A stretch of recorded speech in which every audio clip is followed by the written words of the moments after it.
Good morning everybody, welcome back to my YouTube channel. Thank you so much for coming back. Today's video is all about the 5 ways that we can help increase our confidence. So I'm not a confidence coach, I'm not a psychologist, anything like that, but what I am is a fairly confident 25-year-old woman. I'm not saying I'm 100% confident because I'm not. Of course there's little bits of my body and my personality that I'm not completely confident about, but I'd like to say that I am a fairly confident young woman.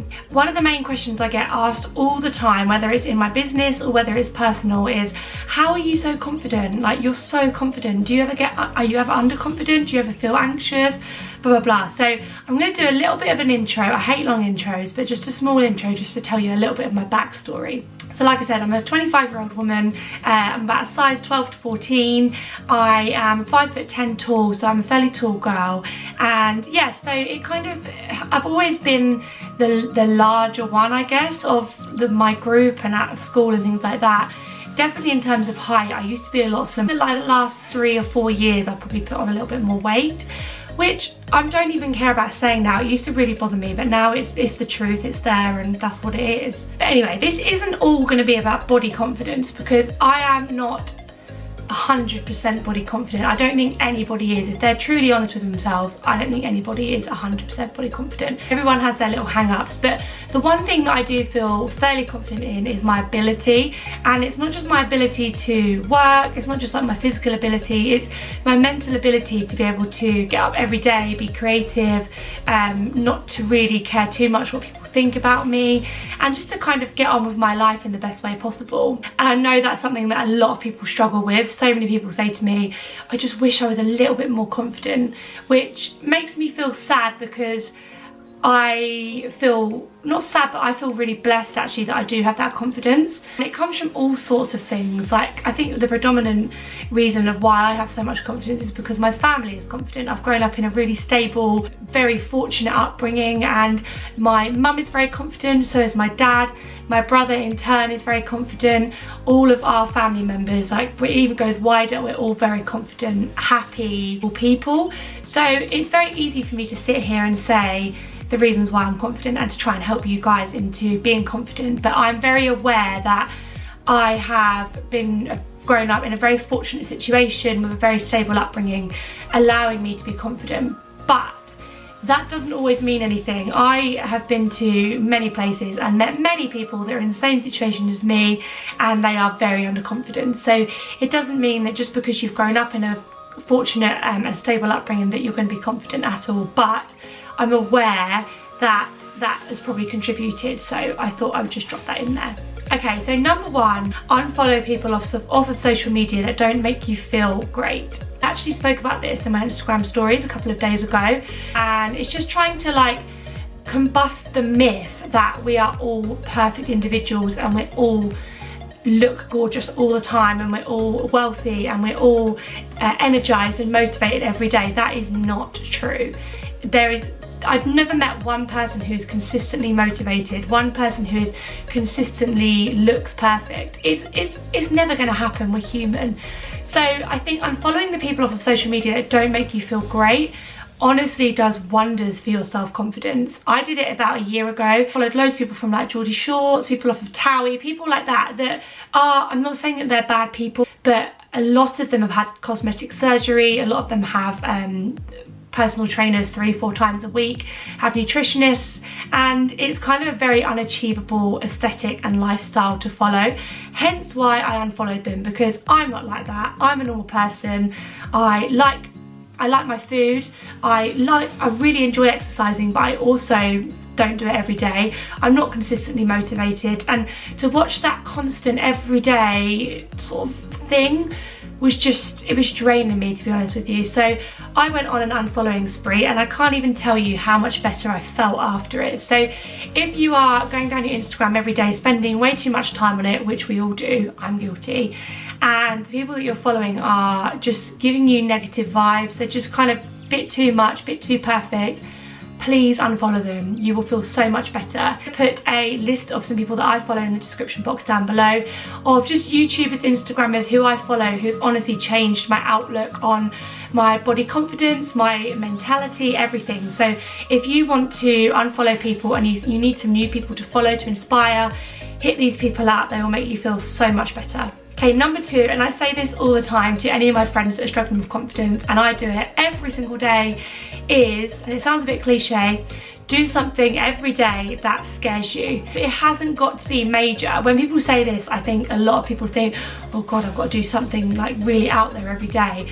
No, everyone has a little something that triggers them and scares them every day. The one thing for me that, it doesn't scare me, but it can sometimes make me feel a bit nervous, is checking my bank account.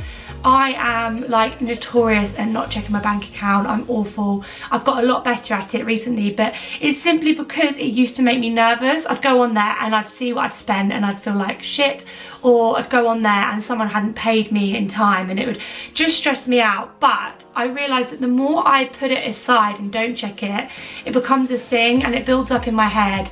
So I now make a conscious effort to check my bank account every single day. I've become familiar with the numbers that are in there.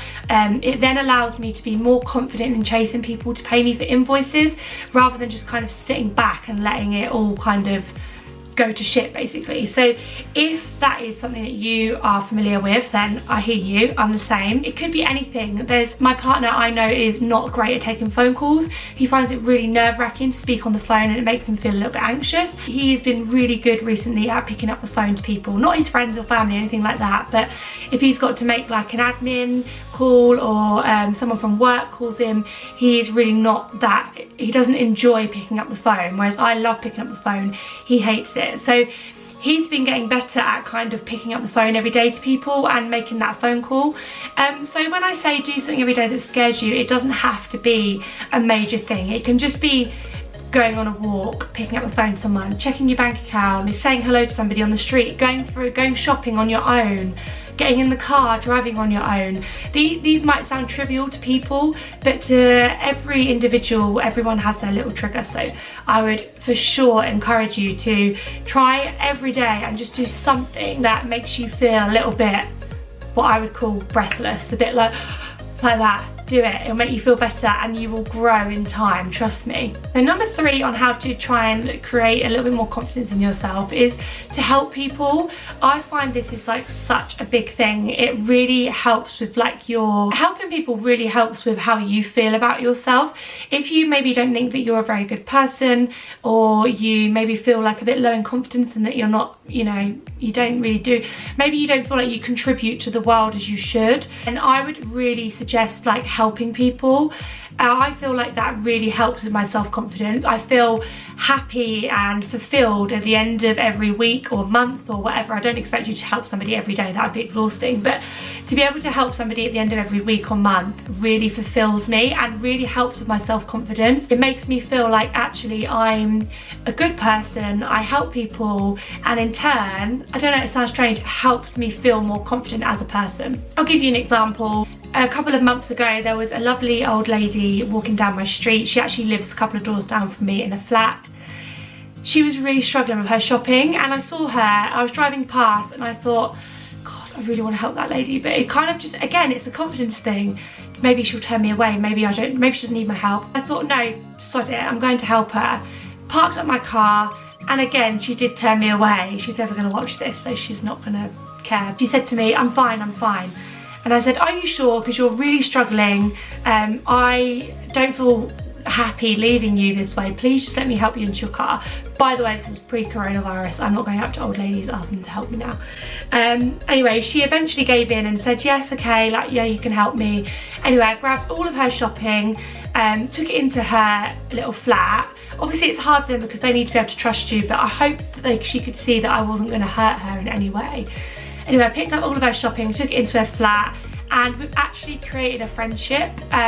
She's 93, I think, no, she's 94 now, and we've created a really nice friendship. I help her with her bills, her admin.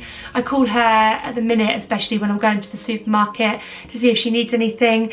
And just helping that one person that day honestly created so much fulfillment inside of me I can't even describe, and it made me feel like a good person, and I felt like I could continue my day knowing that I'd helped someone, and in turn helped my self-confidence. Okay, number 3 is a little bit more of an extreme version of do something every day that makes you feel scared.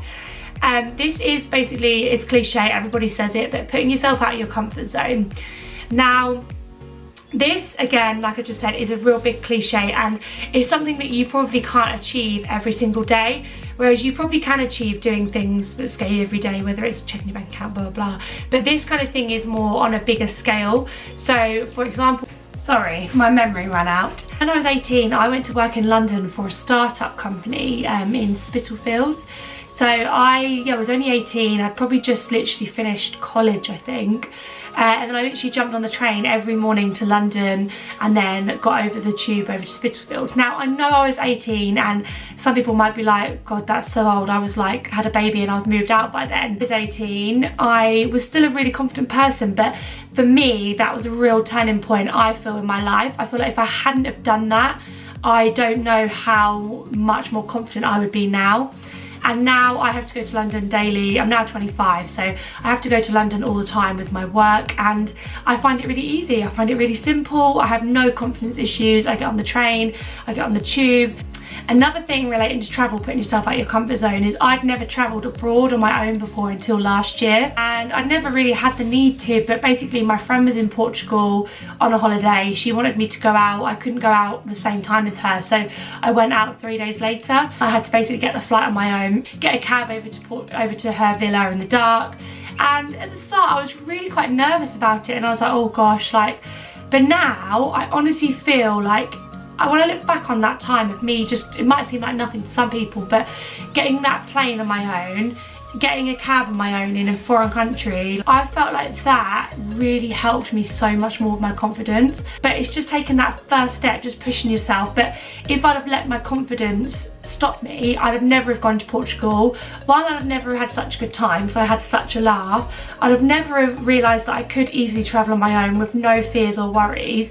And just being on your own in a foreign country can be quite daunting, but it's also so empowering, and it makes you just feel like really, I don't know, like, yes, I've done it, I'm here. So that, yeah, taking yourself out of your comfort zone is really important, and it's totally up to you which way that your comfort zone is. But for me, it was traveling, and I feel like I've definitely hit a lot of their milestones. Of course, there's still other milestones like going to Australia on my own and things like that that people might have done that are big deals, but I'm sure when I get there I will be okay now I've done the little ones. And number 5 is surrounding yourself with new people. I live in a very small town, I've always lived here, but I've always travelled. I've always travelled every year to various different locations across the world anyway.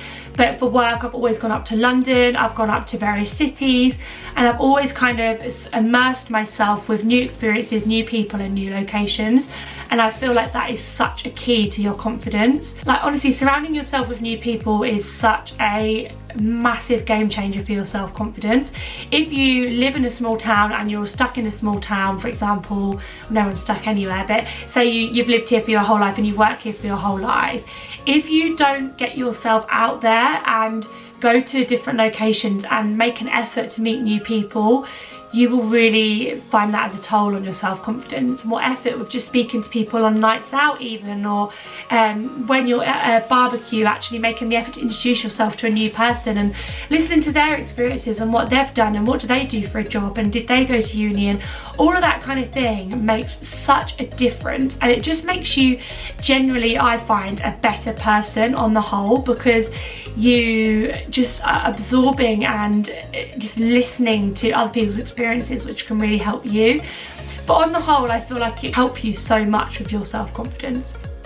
Okay, so those are my 5 top tips on how to increase your confidence, whether it's body image or mentality. I just find that doing those things regularly and keeping them mindful can really help you increase your self-confidence. The one thing I'll say is just be patient. Confidence doesn't just come overnight. If it does for you, then that's great, but I know a lot of people have to take real hard work on their self-confidence. Hopefully that made lots of sense, and hopefully you enjoyed it. If you did enjoy the video and you took any tips from it, or you think that it's something that can help you over time, please let me know. I love helping people, and to be able to help somebody via YouTube would be like a dream come true. So if I've helped you or you've enjoyed the video, please hit like, please comment, please subscribe, please turn your notifications on so you can see when I next post, and I will see you all very soon. Thank you very much, guys.